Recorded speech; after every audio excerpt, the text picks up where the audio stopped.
Tem desejo de se aprofundar na palavra de Deus para ter mais firmeza? E o mais importante, se você quiser realmente saber interpretar corretamente a palavra de Deus, eu tenho um convite para fazer a você. Quero te convidar para conhecer o Bacharel Livre em Teologia do Nascido de Novo. Curso com mais de 80 matérias, mais de 50 bônus exclusivos para você, com todo o material incluso, que vai te levar a ter o seu certificado e a sua credencial de teólogo. Para conhecer todos os detalhes do curso, é só clicar em Saiba Mais aqui embaixo. Mas uma coisa interessante que eu acho que é legal também de acrescentar, que vocês estavam falando sobre a questão dos reis.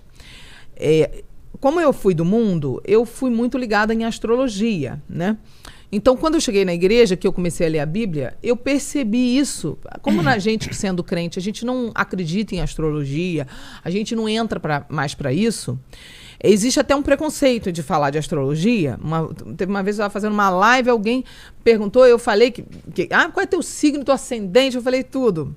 Aí as pessoas ficaram escandalizadas. Eu falei, não, gente, na verdade, Deus proibiu algumas coisas porque o ser humano não se aguenta, quer futucar futuro, quer adivinhar futuro, e isso ira a Deus, né?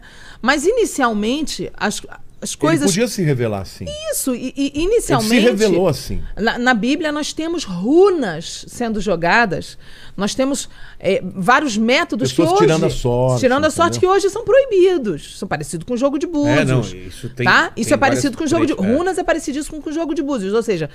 Nós temos Runas muitas... são tipo umas pedras? São tipo parecido com o jogo de búzios. A questão é, Deus proibiu muitas coisas ao longo dos séculos, dos milênios. Porque antes os homens não estavam preparados para uma revelação do Espírito Santo. E Deus foi se revelando aos poucos. E também os homens não tinham a malícia de ficar cavucando futuro, entendeu? Claro. As pessoas foram criando mais malícia, mais maldade, e as pessoas começam hoje a ultrapassar a barreira do que tem que fazer. Tipo, ser humano, por que a gente hoje não deixa a astrologia ser usada como método, né, dentro da igreja, de identificação de identidade e personalidade, né, como método de temperamento? Porque a astrologia pode sim virar uma obsessão na vida daquela pessoa e um método que a pessoa comece a consultar futuro, adivinhação, e isso ira a Deus. Foi proibido. Foi proibido por Deus. Depois por Deus, entendeu? Exatamente. Mas antes disso, a astrologia, ela era ligada à astronomia e ela era uma ciência. As pessoas não usavam para adivinhar futuro. Entendi. E o que acontece? Era alinhamento de planeta. Pronto. Quem não entende de mapa astral, quem é aqui que está assistindo a gente, que já leu mapa astral ou já fez algum mapa astral, vai entender. O que é um mapa astrológico?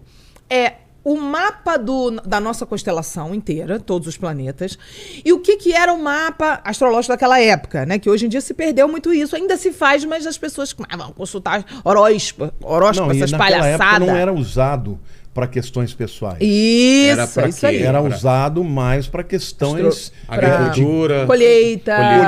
E não, mas sobretudo questões proféticas de grande importância. Só que olha que interessante. Se você visualizar o que é um mapa astrológico, é um desenho, um mapa, literalmente um mapa do céu. Tá. E o que quando a pessoa nasce, o que eles falam assim, qual é teu signo? Na verdade é o Sol. Aonde estava o planeta, o Sol, quando você saiu da barriga da sua mãe? É tão poético, é como Deus tirou uma foto, congela os planetas a hora que você saiu da barriga da sua mãe. Aonde você estava, o horário que você estava, o ano que você nasceu. Onde que estavam os planetas? Em qual lugar estava? Ali eles fazem um traço. Isso era a origem real da astrologia. Era uma coisa pura, inicialmente, depois que virou bagunça. Eles traçavam todo um mapa, levava meses para traçar, para descobrir aonde estava tudo, e ali era o primeiro traçado, o primeiro método de temperamento, de gerir temperamento.